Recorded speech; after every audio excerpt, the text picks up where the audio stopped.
이제 우리가 마지막으로 볼 거는 갈래복합 이제 90에 해당하는 내용을 좀 볼 건데요. 아마 여러분들 그 페이지로 따지게 되면 281페이지에 보시게 되면 안수길이라고 하는 사람의 제3인간형이라고 하는 작품이랑 김광조 선생님의 희미한 옛사랑의 그림자 이거 두 작품 먼저 여러분들 확인하도록 하겠습니다. 사실 뭐 안수길의 이 제3인간형 같은 경우에는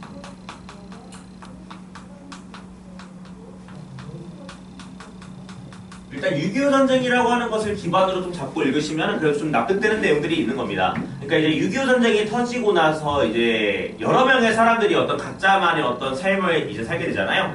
그런 삶에 대한 어떤 다양성을 보여주는 것이라고 생각을 하시면 되겠고, 여기에는 크게 3명의 인물이 여러분께 제시가 될 겁니다. 그래서 여러분들이 여기서 잡고 읽으셔야 될 게 이제 조은이라고 하는 사람이 등장을 하게 될 거예요. 얘는 원래 과거에는 이제 작가였었는데 일종의 뭐 지식인 정도로 얘기해도 상관없을 것 같습니다. 작가의 삶을 살았던 사람이었는데 이제 6.25 전쟁 이후에 먹고 사는 문제들 때문에 이 사람은 이제 운수업 사장이 됩니다. 그래서 약간 이제 세속적인 가치를 추구하는 인간으로 바뀌었다라고 보시면 될 것 같아요. 알겠죠?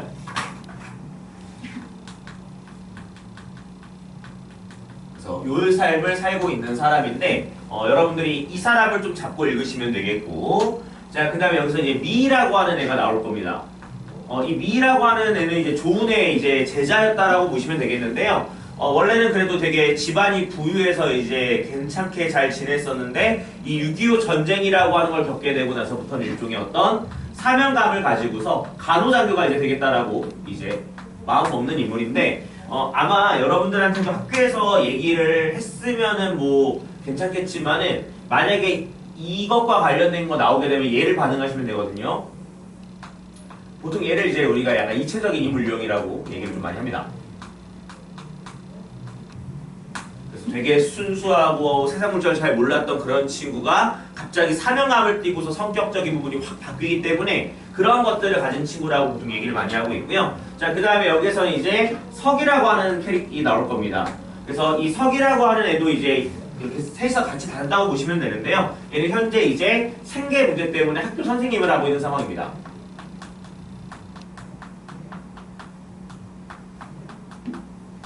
그래서 내용 자체가 이 석이라고 하는 애가 약간 조은을 이렇게 바라보는 느낌으로 좀 내용이 전개가 될 거고, 그 다음에 어떤 부분에서는 이제 조은이 이제 미유와 있었던 이야기를 하는 식으로 뭔가 내용이 전개가 될 거라고 그 정도 보시면 되겠고요. 뭐 제목에서도 제3인간형이라고 나와 있는데 요거는 석을 가리킨다라고 보시면 될 것 같습니다.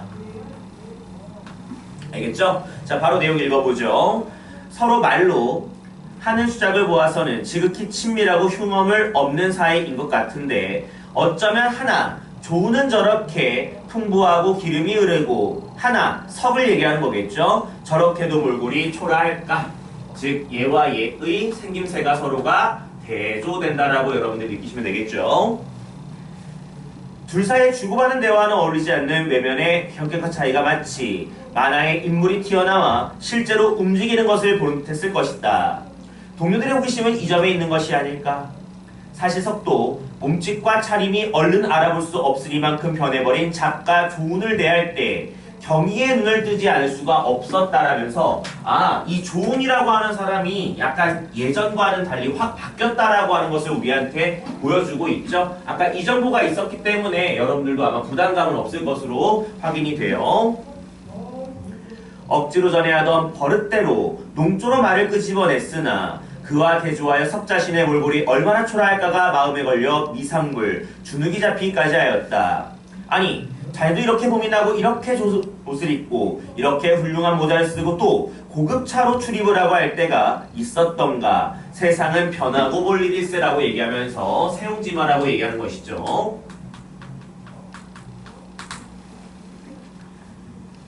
기적 같단 말이지.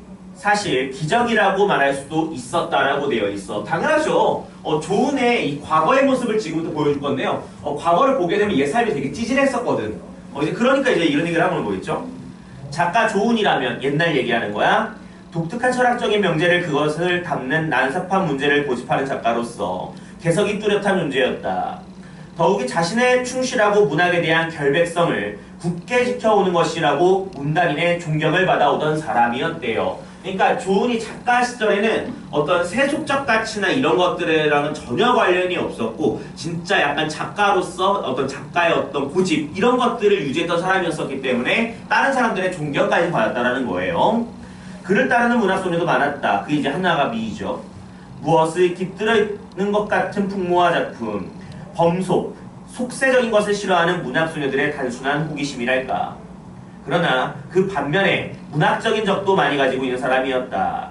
그리고 그의 난해한 문장은 독자를 많이 갖고 있지는 않았다라고 얘기하면서 이 사람은 이제 어떤 세속적인 글쓰기나 이런 것들을 하는 것이 아니라 자신의 어떤 문학적인 고집을 선호했다라고 하는 걸 보았을 때 아마 이제 글도 많이 안 팔렸겠죠. 그래서 아마 과거의 조은은 굉장히 가난한 처지였음도 우리가 어느 정도 추론해 볼 수가 있는 상황인 것 같습니다. 그죠?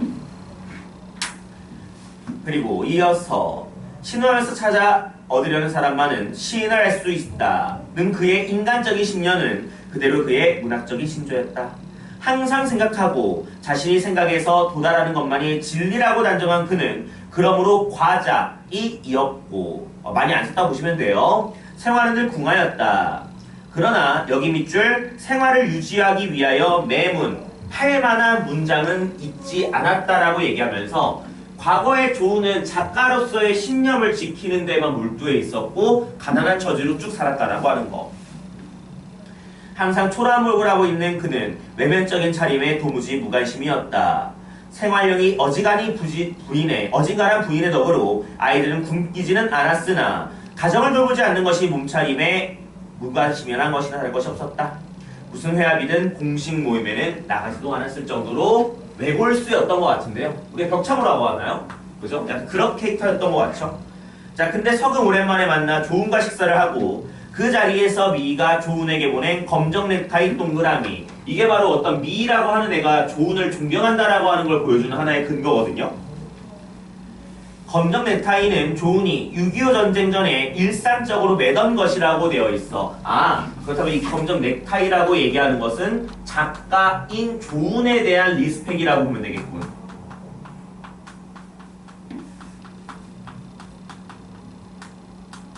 그죠?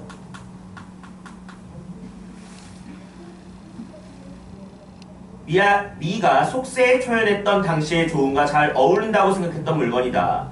전쟁을 겪으며 삶의 태도가 바뀌고 부유한 사업가가 된 조은은 자신의 경제적 성공이 타락에 지나지 않다고 석에게 고백한 후 부산에게 다시 만나 미와의 일화를 들려준다라고 하면서 조은도 본인이 지금 현재 이런 상태라고 하는 것을 우리한테 보여주고 있는 것이고, 그 다음에 이제 미와의 일화를 석에게 들려주는 방식으로 내용이 전개될 것 같습니다.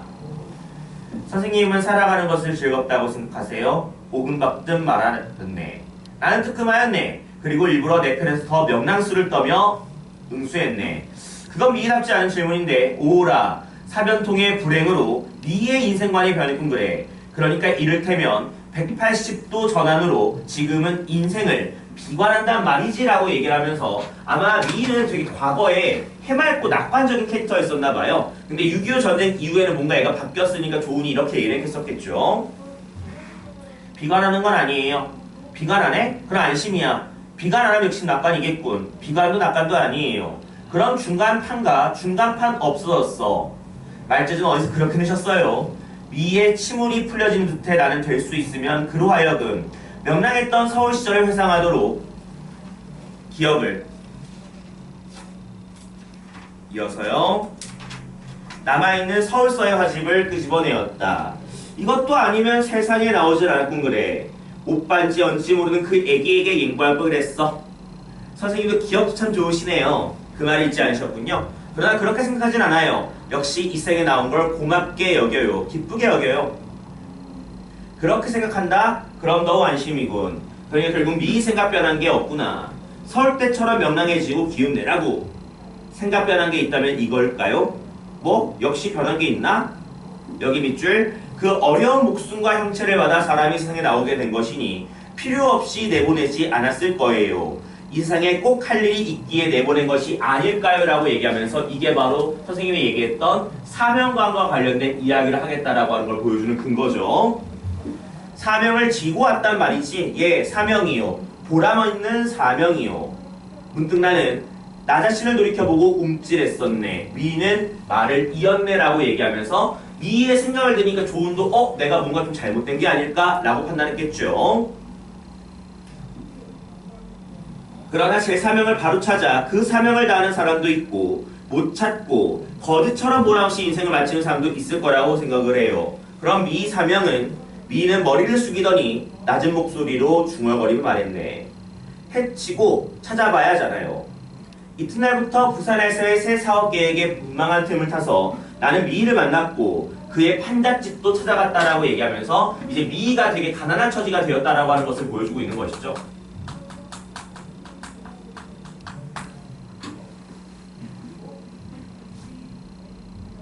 그 생활은 말이 아니었네. 꼼짝 못하고 누워있는 미희 아버지의 얼빠진 모양, 고생 모르고 늙던 어머니의 목판 장사하는 전경. 나는 미희의 가족을 구원하겠다라고 하는 생각이 들었네라고 얘기하면서 일종의 미희에 대한 연민 정도로 처리하시면 될 것 같죠? 자, 이어서요. 술과 계집이 그러나 미희와 자주 만나는 사이 처음에 순수했던 생각보다 야심이 더 앞을 섰다는 것을 고백하네. 술과 계집이 마음대로였던 내 생활이라 미희에 대해 밖으로 나타나는 태도도 좀 다르다고 미희 자신이 눈치챘을 것일세. 나는 다방을 하나 차려줄 것에 생각이 미치었네라고 얘기하면서 이제 조우는 나름대로 미희에 대한 연민이 있으니까 나름대로 뭘 차려주겠다? 다방이라고 하는 걸 차려서 생계라도 유지할 수 있게 해야 되겠다 라고 생각을 했던 것 같아요.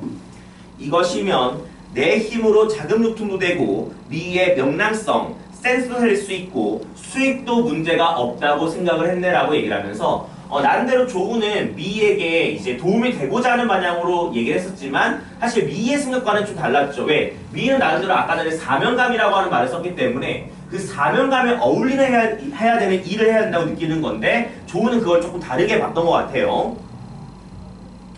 이 계획을 말했더니 처음에는 그럴싸하게 얼굴에 희망의 불그레한 홍조까지 떠올랐던 미희였으나 근데 이걸 알겠지만 조은의 판단이지 실제 미희의 마음이 이런지 확인할 수는 없어요.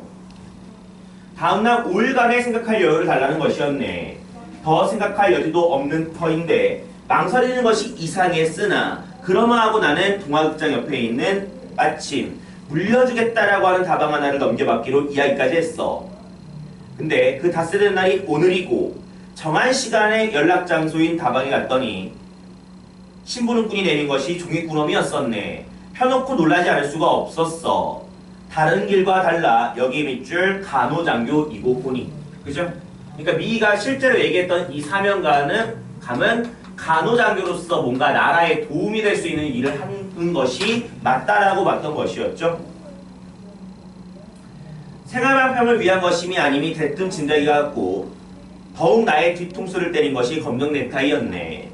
그럼 미희가 첫날 다방에서 사명 운운했던 것은 그 길을 말함이었던가. 이제서야 판단이 된 거죠. 나는 부끄럽기 짝이 없었네 라고 얘기하면서 일종의 성찰과 반성 정도로 이해하시면 딱 떨어지겠지.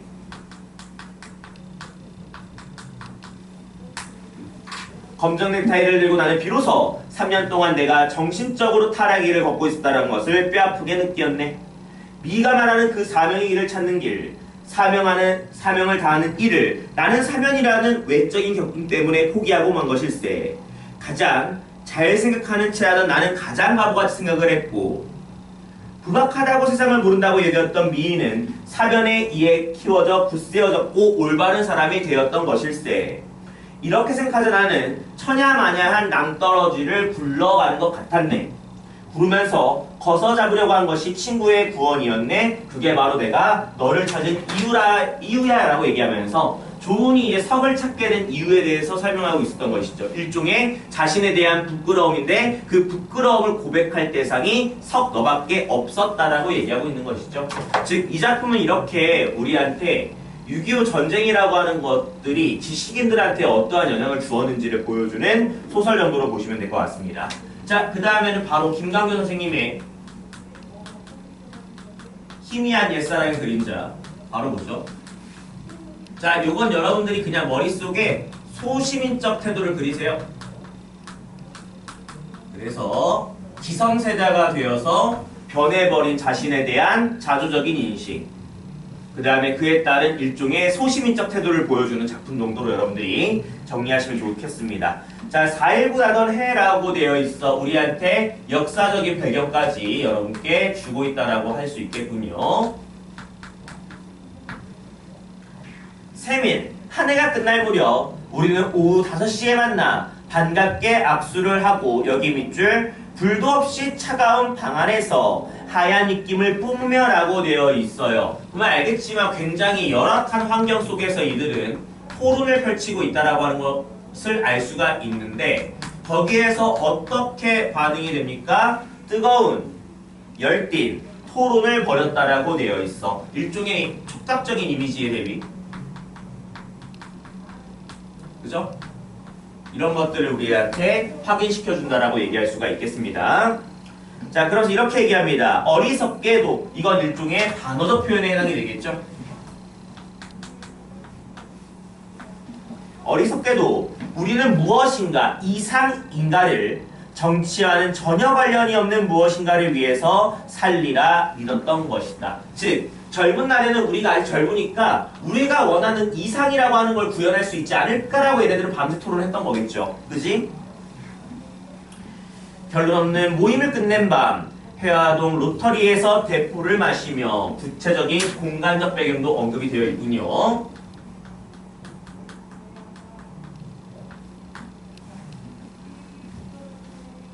사랑과 아르바이트와 병역 문제 때문에 이게 바로 젊은이들의 고민이죠.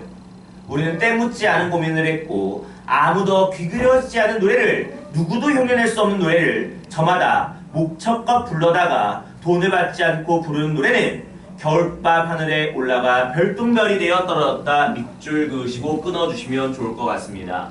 즉 우리는 젊었을 때 아무런 어떤 그런 거 없이 순수함을 가지고서 어떤 정신적인 가치를 가지고서 우리가 살았었다라고 하는 것을 고백하고 있는데 이러한 우리의 노래는 어디로 올라갔어? 별똥별이 되었는데 중요한 건 뭐야? 별똥별이 뭘 한다고? 떨어진다라고 하는 거 봤을 때 이 이상이라고 하는 것은 결과적으로 하강적인 이미지와 연결이 돼서 이 이상을 이루기가 굉장히 어렵다라고 하는 것을 우리한테 보여주는 근거겠죠? 들어가. 그로부터 18년 오랜만에 시간의 흐름이지. 우리는 모두 무엇인가가 되어 혁명에 들어온 기성세대 꼰대들인 거죠. 이 사람들이 내가 얘기했던 소시민적 태도를 지닌 사람들이야.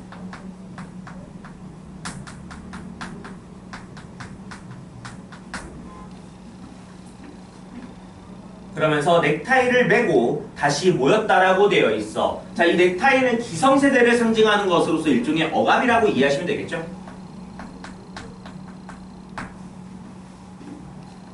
회비를 10,000원씩 걷고 처자식의 안부를 나누고 월급이 얼마인가를 서로 물었다. 치솟는 물가를 걱정하며 즐겁게 세상을 개탄하고 라고 되어 있어요. 일종의 역설적인 표현이라고 봐야 되겠죠. 즐겁게 개탄한다고 되어 있잖아요. 탄은 한탄을 얘기하는 거니까 일종의 역설이라고 얘기할 수가 있겠죠. 익숙하게 목소리를 낮추어 떠드는 이야기를 주고받았다라고 되어 있어. 아까는 열띤 토론했는데 이게 바뀌었죠. 모두가 살기 위해 살고 있었다. 아무도 이제는 노래를 부르지 않았다. 적잖은 술과 비싼 안주를 남긴 채 우리는 전화번호를 적고 헤어졌다라고 되어 있죠. 그만큼 이제 기성세대가 됐기 때문에 뭔가 열띤 토론, 순수함 이런 것들을 지녔다기보다는 뭔가 세상에 점점 익숙해진 상황들에 대해서만 보여주고 있는 것이죠. 몇치선은 포카를, 몇치선은 춤을 추러갔고 몇치선은 허전하게 길을 걸었다. 돌돌 마른 달력을 소중하게 옆에 끼고 오랜 방학 끝에 되돌아온 곳. 우리의 옛사랑, 여기서 옛사랑이라고 얘기하는 것은 알겠지만 과거에 우리가 이상을 지향했던 모습들을 얘기하는 거겠죠? 피 흘린 곳에 낯선 건물들 수상하게 들어섰고 플라타너스 가로수들은 여전히 제자리에 서서 아직도 남아있는 몇 개의 마른 잎을 흔들며 우리의 고개를 떨구게 했다라고 얘기하면서 이 플라타너스 같은 경우에는 일종의 우리 인간과 대조되는 소재로서 일종의 성찰과 반성의 매개체 정도로 번역하시면 좋을 것 같습니다.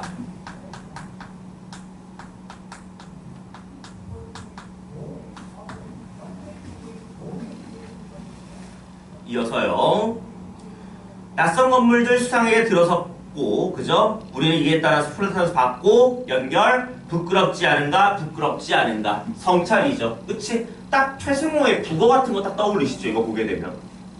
바람의 속삭임 뒷전으로 흘리며 우리는 짐짓, 중년의 건강 이야기를 했고, 또 한 발짝 깊숙이 늪, 바로 소시민적 태도를 계속해서 우리는 살게 될 것이다 라고 얘기하면서, 알겠지만 나름대로 우리의 삶에 대해서 성찰도 해보고 반성도 해봤지만 이런 것들을 고치는 것은 어렵구나. 이 정도로 여러분들이 귀결하시면 될 것 같습니다. 자, 문제 중에서는 풀어볼 만한 거라고 얘기한다면요. 3번, 4번, 6번은 여러분들이 푸신 다음에 저랑 얘기하시는 것이 맞을 것 같습니다. 그죠? 자, 바로 여러분들 286페이지입니다. C로 넘어갑시다. 자, 이번에 볼 것은요. 김남조 선생님의 설일이라고 하는 작품이죠.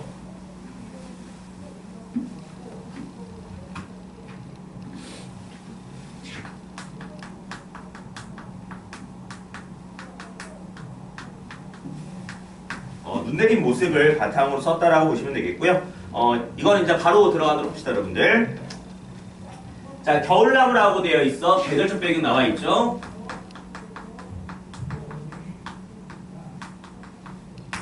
바람. 머리채긴 바람들은 투명한 빨래처럼 진종일 가지 끝에 걸려라고 되어 있죠. 일종의 직유법, 일종의 시각적인 이미지를 우리한테 굉장히 잘 얘기하고 있죠. 근데 알겠지만 이 부분에다가 추상적 개념의 구체화를 쓰는 건 조금 곤란하죠. 왜냐하면 바람을 시각으로 표현한 거기 때문에 이거는 추상적 개념을 구체화했다라고 얘기하는 것은 이거는 조금 말이 맞지 않습니다. 그래서 이 선지는 조금 여러분들이 배제하고 보시면 좋을 것 같아요. 자, 근데 이런 얘기를 하네. 나무도 바람도 혼자가 아니게 된다라면서 이게 바로 화자의 깨달음으로써 모두가 외롭게 살아가는 것이 아니라 곁에 누군가가 있다라고 하는 것을 우리한테 당부하고 싶은 거겠죠. 혼자는 아니다. 누구도 혼자는 아니라라고 얘기를 하면서 이건 일종의 인식의 확장, 일추죠. 그치? 즉 나무만 그런 것이 아니라 모든 존재가 다 그럴 거라 얘기하고 있는 거니까 인식의 확장이 맞잖아요. 그치? 나도 아니다. 하늘 아래 외톨이로 서보는 날도 하늘만은 함께 있어주지 않던가 라고 얘기를 하면서 서리법을 통해서 내가 혼자 있든지 어떻든지 간에 하늘이라고 하는 존재가 있는 거 아니야 라고 얘기를 하면서 이거는 우리가 단순하게 그냥 하늘로 번역해도 좋고요. 아니면은 김남조 선생님의 스타일상 일종의 절대다라고 번역해도 문제상은 없어요. 그러면서 여러분께 나오는 거 유사 문장구도 나옵니다. 삶은 언제나 은총의 돌 계단의 어디에쯤 사람 매번 섭리의 자갈밭 어딜쯤이다 라고 얘기하면서 이게 바로 추상적 개념의 구체화죠.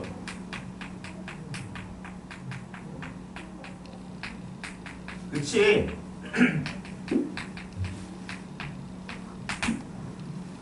삶이라고 하는 건 계단이라고 하는 것이고 사람도 자갈밭이라고 하고 있는 거잖아. 그치? 자, 그러면서 이적진 이제까지는 말로써 풀던 마음 말없이 삭히고 인내하고 얼마 더 너그러워져서 이 생명을 살자라고 얘기를 하면서 일종의 관용적인 태도 보여주고 있죠. 넓은 마음으로 살라고요. 특히 황손한 축연으로 알고 한 세상을 살아보자라고 얘기를 하면서 겸손의 표현까지 들어가자. 새의 눈시울이 순수의 얼음꽃 설을 얘기하는 거겠죠. 순천한 눈물들이 다시 땅 위에 떨구이는 하강적인 이미지죠. 백설을 담고 온다. 오히려 순수함을 드러낼 것이다. 이 정도까지만 연구가 되어 있으면 됩니다. 자, 그 다음에 고정희 선생님의 상한 영혼을 위하여라고 하는 작품이죠. 그치? 이 작품도 근데 어려울 게 없으니까 그냥 편하게 읽고 정리하시면 됩니다.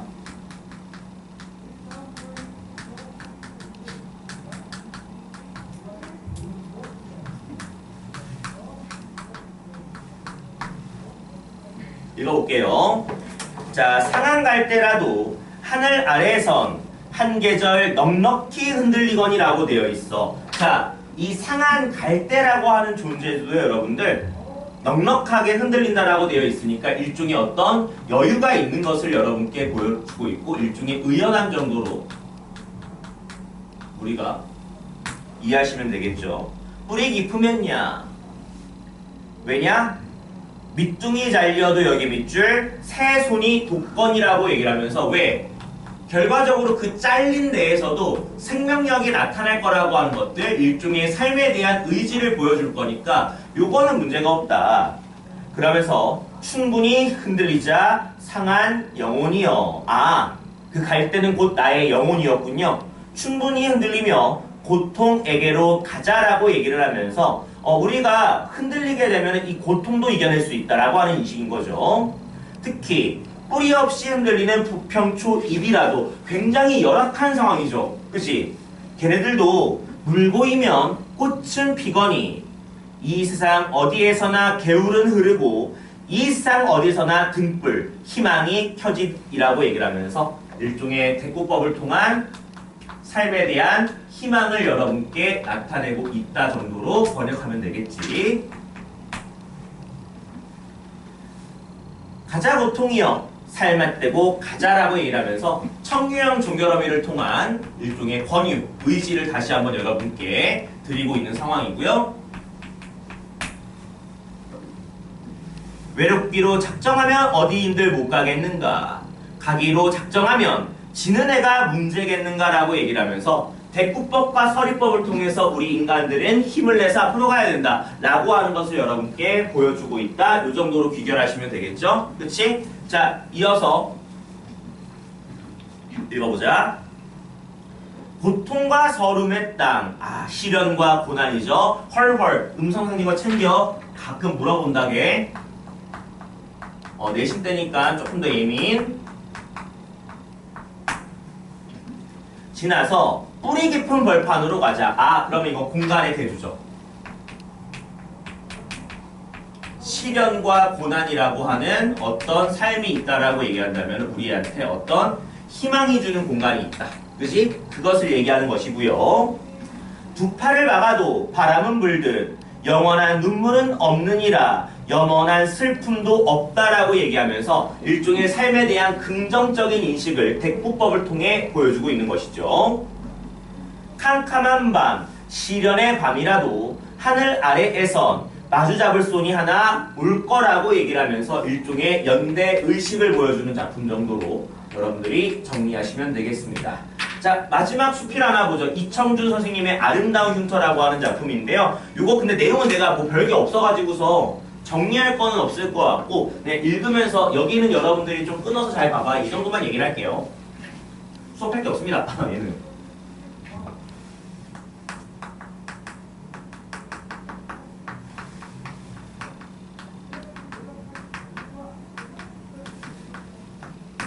자, 읽어볼게요. 나의 두 손등과 손가락들에는 세 종류의 흉터가 있습니다. 첫 번째 흉터죠. 초등학교 1학년 때 소풍을 가기 전에 오후에 마음이 들뜨다 못해 토방 아래에 엎드려 있는 누렁이 놈의 목을 졸라대다가 졸지에 내 왼손을 덥석 물어뜯어 생긴 세 개의 이빨 자국 세트가 하나 끊어주시면 되겠죠. 그치? 즉, 이 부분은 내가 흉터가 생긴 원인에 대해서 얘기해주고 있죠.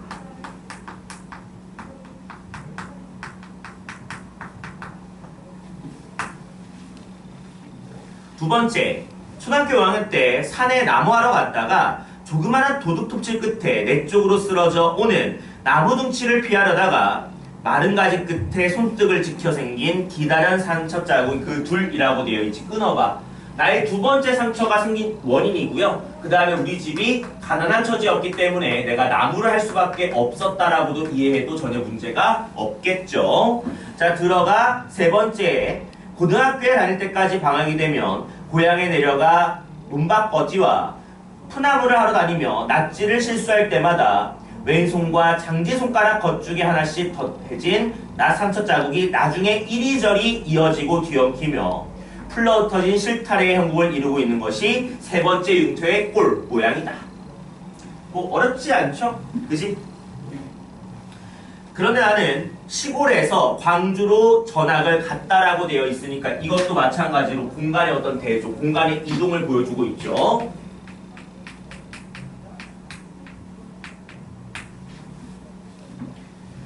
그 흉터들이 큰 부끄러움거리가 되고 있었다. 도시의 아이들의 희고 깨끗한 부드러운 손에 비해 일로 거칠어지고 흉터까지 낭자한 그 남루하고 못생긴 내 손꼴이란이라고 얘기를 하면서 내 손과 이제 도시 친구들에 있는 손을 비교를 해서 내 손이 보잘것없다라고 하는 인식을 보여주는 거죠. 동의하시죠? 그리고 이어서 그러나 그 후에 세월이 흘러 직장을 다니는 청년이 되었을 때 그 흉터들과 볼품없는 손꼴이 거꾸로 여기 밑줄 아름답고 떳떳한 사랑과 은근한 자랑거리로 변해갔다라고 얘기를 하면서 일종의 인식의 변화를 준 사건이 하나 있었음을 우리한테 보여주고 있는 것이죠. 그럼 뭔지 보죠. 아무개 씨도 무척 어려운 시절을 살았구만.